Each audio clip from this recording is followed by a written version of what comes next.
ఓం శ్రీ గురుభ్యో నమః. ఓం శ్రీ మాత్రే నమః. ఏప్రిల్ 21వ తారీఖు నుంచి 30వ తారీఖు వరకు కూడా ద్వాదశ రాశుల యొక్క ఫలితాలు ఏ విధంగా ఉన్నాయో ఒకసారి తెలుసుకోవాలి. తెలుసుకునే ముందు ప్రధానంగా మనం ఒక రాశి ఫలితాలు చెప్పేటప్పుడు ఇవన్నీ కూడా గోచారరీత్యా చెప్పబడే ఫలితాలు అనేది అందరూ కూడా ప్రేక్షకులందరూ కూడా గమనించాలి. జన్మ జాతకం వేరు, గోచారం వేరు. ఈ గోచార ఫలితాల్లో ప్రధానంగా మనకి ఏ రాసుల్లో ఏ గ్రహాలు సంచరిస్తున్నాయో ముందుగా తెలుసుకుందాం. కుజుడు, శని, బుధుడు మీనరాశిలో సంచారం చేయటం, మేషరాశిలో రవి, వృషభ రాశిలో శుక్రుడు యొక్క సంచారం, మిథున రాశిలో గురువు, అలానే ఇక్కడ రాహుకేతువులు, రాహు కుంభరాశిలోను, కేతు సింహరాశిలోను సంచారం జరుగుతుంది. ఈ గ్రహాల యొక్క కలయికలు ఏ విధంగా ఉండబోతున్నాయి, ఈ 10 రోజుల పాటు ఎలాంటి నిర్ణయాలు తీసుకోవాలి, ఉద్యోగము, వ్యాపారము, ఆరోగ్యము, వివాహము, రియల్ ఎస్టేటు, ఇళ్ళు, కన్స్ట్రక్షన్ ప్రధానంగా ఇలాంటివన్నీ కూడా ఉంటాయి. సంతాన పరంగా కానీ, ఆరోగ్యపరంగా కానీ, ఉద్యోగ పరంగా కానీ ఇలాంటి విషయాలు ఏ విధంగా ఉండబోతున్నాయి, మనం తీసుకోవాల్సిన నిర్ణయాలు ఏంటి, మనం తీసుకోవాల్సిన జాగ్రత్తలు ఏంటి, మనం చేసుకోవాల్సిన పరిహారాలు ఏంటి అనేది మనం క్లియర్గా తెలుసుకుంటే, మనం ముందు జాగ్రత్త తీసుకుంటే ఎప్పుడూ కూడా మనం చాలా జాగ్రత్తగా మనం ఈ గ్రహాలు ఇవి బాగలేదని మనం ఆలోచన చేస్తే దాన్ని బట్టి మన నిర్ణయాలు తీసుకునే అవకాశాలు ఎక్కువగా ఉంటాయి. ఎందుకంటే ఆరోగ్యం అనుకోవచ్చు, ఉద్యోగం అనుకోవచ్చు, వ్యాపారం అనుకోవచ్చు, ఫైనాన్షియల్ పరంగా ఉండే విషయాల్లో కూడా కొంత జాగ్రత్త వహించాలి. ఎలాంటి జాగ్రత్తలు తీసుకోవాలి, ఎలాంటి పరిహారాలు తీసుకోవాలని తెలుసుకుంటే మనకంతా కూడా మంచి జరిగే అవకాశాలు ఖచ్చితంగా ఉంటాయి. మేషరాశి వారికి 10 రోజుల పాటు కూడా రవి ఉచ్చస్థానంలో ఉండటం వల్ల ఉద్యోగపరంగా ఇబ్బందులు లేకుండా ఉంటాయి. ఏమేంటంటే ఉద్యోగకారకుడు రవి కాబట్టి ఉద్యోగపరంగా ఎలాంటి ఇబ్బందులు ఉండవు. ఉద్యోగం ద్వారా కూడా కొంత ప్రమోషన్లు, ఇంప్రూవ్మెంట్ జరిగే అవకాశం ఒకటి ఉంది. ఉద్యోగం స్థానచలనం జరిగే అవకాశాలు ఎక్కువగా ఉంటాయి. అంటే రవిగ్రహం అనుకూలంగా ఉచ్చస్థానంలో ఉండటం వల్ల వీళ్ళకి ఆరోగ్యపరంగా కూడా కొంత ఇబ్బందులు కలగకుండా ఉండే అవకాశాలు ఎక్కువగా ఉంటాయి. అంటే గతంలో ఏదైతే దీర్ఘకాలిక వ్యాధులు ఉన్న వ్యక్తులకు కూడా కొంత ఉపశమనం లభించడం జరుగుతుంటుంది. స్థానచలనం జరగటం, ఉద్యోగంలో ప్రమోషన్లు లభించడం, నూతన ఉద్యోగ ప్రయత్నాలు సఫలీకృతం అవుతాయి. అలానే ప్రైవేటు ఉద్యోగం చేస్తున్న వ్యక్తులకు కూడా ఇంప్రూవ్మెంట్ జరిగే అవకాశాలు ఎక్కువగా ఉంటాయి. అంటే రవి యొక్క అనుగ్రహం వల్ల అనుకూలంగా ఉండే అవకాశాలు ఎక్కువగా ఉంటాయి. అలానే ద్వితీయ స్థానంలో శుక్రుడు యొక్క సంచారం, వివాహాది శుభ కార్యక్రమాల్లో ముందుకు వెళ్తారు, ఆటంకాలు లేకుండా ఉంటాయి, అనుకున్న పనులన్నీ కూడా నెరవేర్చుకునే అవకాశాలు ఎక్కువగా ఉంటాయి. అలానే తృతీయ స్థానంలో గురువు యొక్క సంచారం, ఆర్థిక పరంగా కొంత పొదుపు చేయటం చాలా ఇంపార్టెంట్. వచ్చింది ఏదైతే వచ్చిందో మనం ఖర్చు చేయటం అనేది మంచిది కాదు. ఎంతవరకు ఖర్చు చేయాలో అంతవరకు ఖర్చు చేసుకుని ముందుకు వెళ్ళండి. పంచమ స్థానంలో కేతు యొక్క సంచారం వల్ల కూడా సంతాన పరంగా కొంత ఇబ్బందులు లేకుండా చూసుకోవాలి.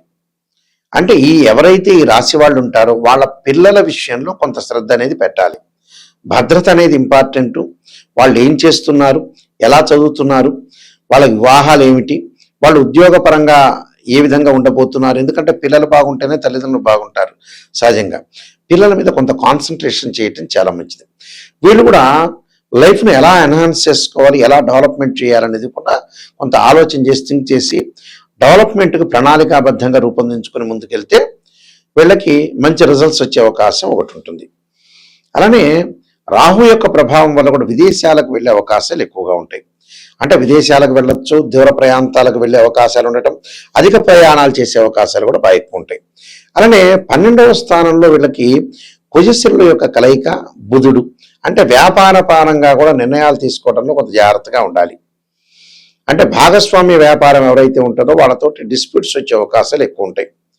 అంటే మీరు కొద్దిగా ఈ 10 రోజుల పాటు చేయాల్సిన నిర్ణయాలు ఏంటంటే అతిగా ఎవరితో కూడా ఎక్కువగా మాట్లాడకుండా, బంధుమిత్రులతో కొంత విరోధ భావాలు కలగకుండా చూసుకోవాలి. కోర్టు సమస్యలు కానీ, పోలీస్ స్టేషన్ సంబంధించిన విషయాల్లో కానీ, అన్నదమ్ముల మధ్యలో కానీ కొద్దిగా సహనంగా ప్రవర్తించి ముందుకు వెళ్ళాలి. లేకపోతే ఏంటంటే వాళ్ళతో గొడవలు వచ్చే అవకాశాలు ఎక్కువ ఉంటాయి. అలాంటి గొడవలు రాకుండా కొద్దిగా చాలా జాగ్రత్తగా చూసుకొని ముందుకు వెళ్ళాలి. అకాల భోజనం చేస్తారు. బంధుమిత్రుల పరివారంతో కూడా కొంత కలహాలు రాకుండా చూసుకోండి.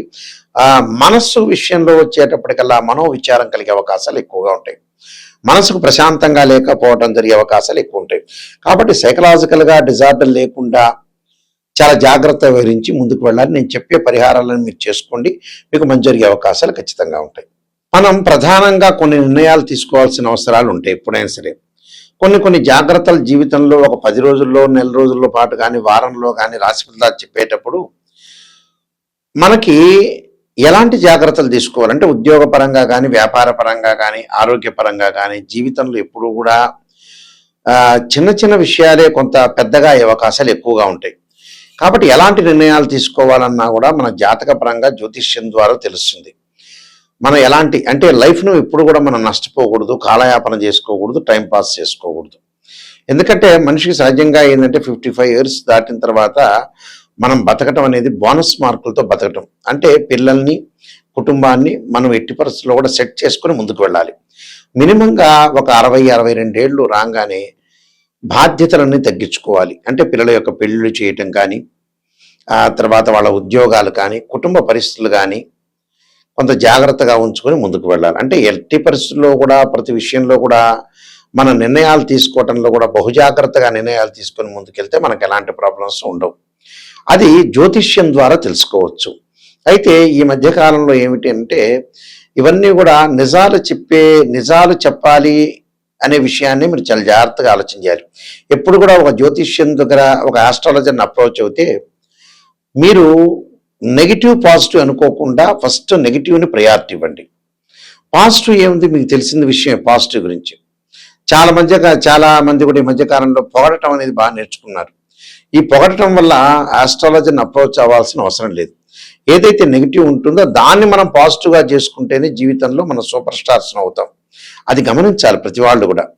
గమనించకుండా ప్రతిదీ కూడా మాకు ఇలా ఉంటుంది, పాజిటివ్ చెబితేనే ఆస్ట్రాలజర్ మంచివాడు, నెగిటివ్ చెబితే మంచివాళ్ళు కాదు అనే పాయింట్ వల్ల ఆస్ట్రాలజర్కి లాభం ఉంటుందే కానీ మీరు నష్టపోయే అవకాశం ఖచ్చితంగా ఉంటుంది.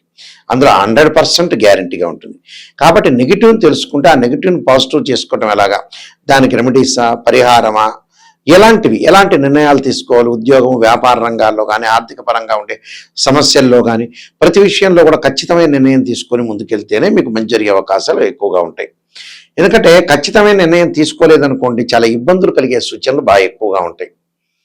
కాబట్టి ఇలాంటి ఇబ్బందులు మీరు అధిగమించాలంటే ఆస్ట్రాలజీ పరంగా కరెక్ట్గా విషయాలనేవి తెలుసుకుంటేనే లైఫ్ అనేది మనకి ముందుకు వెళ్ళే అవకాశం ఎక్కువ ఉంటుంది. ఇవన్నీ కూడా గోచారరీత్యా చెప్పే ఫలితాలు. గోచారం ఎప్పుడు కూడా 20% ఉంటుంది. అంటే ఈ 10 రోజుల్లో తీసుకున్న నిర్ణయాలు. బర్త్ చార్ట్ అంటే ఏంటంటే లైఫ్ లాంగ్గా ఉండే ప్రొటెక్షన్ అని అర్థం. దానికి డివిజనబుల్ చార్ట్స్ 16 లగ్న కుండలు మ్యాథమెటికల్ క్యాలిక్యులేషన్స్ వేసి మన లగ్న కుండలు చూసుకుంటే ఏంటంటే మనకు విషయాన్ని తెలిసిపోతుంది. మనం ఎలాంటి నిర్ణయాలు తీసుకోవాలి, ఎలాంటి నిర్ణయాలు తీసుకొని మనం ముందుకు వెళ్ళాలి, ఎలాంటి ఫలితాలు జరగబోతున్నాయి, మనం ఎలాగ ఉండాలి, ఒక క్యారెక్టర్ కానీ, ఉద్యోగం కానీ, వ్యాపారం కానీ ఇలాంటివన్నీ కూడా తెలిసేది ఏంటంటే డివిజనబుల్ చార్ట్స్. అంటే వివాహం కాలేదంటే రాశిచక్రము, నవాంశము, భావచక్రం, దశలు, అంతర్దశలు. అలానే వృత్తిపరంగా రాశిచక్రము, దశమాంశము, భావచక్రము, దశలు, అంతర్దశలు. సంతానం కలగాలంటే సప్తమాంశ చక్రాన్ని చూడాలి. అందువల్ల ఈ చక్రాలన్నీ కూడా డివిజనబుల్ చార్ట్స్ ఏదైతే మ్యాథమెటికల్ క్యాలిక్యులేషన్స్ వేసి చూస్తేనే మనం పర్ఫెక్ట్గా తెలుస్తుంది. ఏది పడితే అది చేసుకున్నా, ఏది పడితే అది చెప్పించుకోవటం, ఏది పడితే అది తెలుసుకోవటం. ఎందుకంటే చాలామంది కూడా మా దానిలో కూడా ఆర్ఎంపీ డాక్టర్లు, ఎంబీబీఎస్ డాక్టర్లు, ఎంఎస్ డాక్టర్ లాగా ఉన్నారు. అందువల్ల నిజాన్ని తెలుసుకోండి. నిజాన్ని తెలుసుకుంటేనే మనం పర్ఫెక్ట్ అవుతుంది. నిజాన్ని తెలుసుకోవాలంటే ఖచ్చితంగా నెగిటివ్ని తెలుసుకోవాలి. నెగిటివ్ తెలుసుకుంటే దాన్ని పాజిటివ్గా చేసుకుంటే మనకి మంచి జరిగే అవకాశాలు ఖచ్చితంగా ఉంటాయి. కాబట్టి లేట్ చేసుకోకుండా జీవితంలో ఉన్నది ఏదైతే ఉంటుందో చాలా జాగ్రత్తగా ముందుకు వెళ్తే మనకు మంచి జరిగే అవకాశాలు ఎక్కువగా ఉంటాయి. అలానే నా వెబ్సైట్ www.nayakanti.com, www.nayakanti.in చూడొచ్చు. నేను 15-20 బుక్స్ రాశాను. దాదాపుగా 15 పుస్తకాలు తెలుగులో రాశాను, ఇంగ్లీష్లో 2-3 బుక్స్ రాశాను. టోటల్గా 18 బుక్స్ రాశాను. అందులో కాలసర్పయోగము, కాలసర్పయోగ చంద్రిక, రాహుకేతువులు, ఛాయాగ్రహాలు, అలానే జాతక చంద్రిక, వివాహ మార్తాండము, పుత్రగణపతి వ్రతము, అలానే నవగ్రహ దోషాలకి పరిహారాలు, అలానే సర్వదేవతా గోత్ర పిలవలు పార్ట్ 1, పార్ట్ 2, స్వప్నశాస్త్రము, ప్రొడక్షన్ ఆఫ్ ఆస్ట్రాలజీ, ఇలాంటి నెంబర్ ఆఫ్ బుక్స్ రాశాను. స్వప్నశాస్త్ర పరదీపిక. అలానే నవగ్రహ దోషాలకు పరిహారం చేసుకోవడానికి దశమహావిద్యల యొక్క అమ్మవారి యొక్క స్తోత్ర పారాయణాలు కూడా రాశాను నేను. ఇలాంటి నెంబర్ ఆఫ్ ఆస్ట్రాలజీ బుక్స్ రాశాను.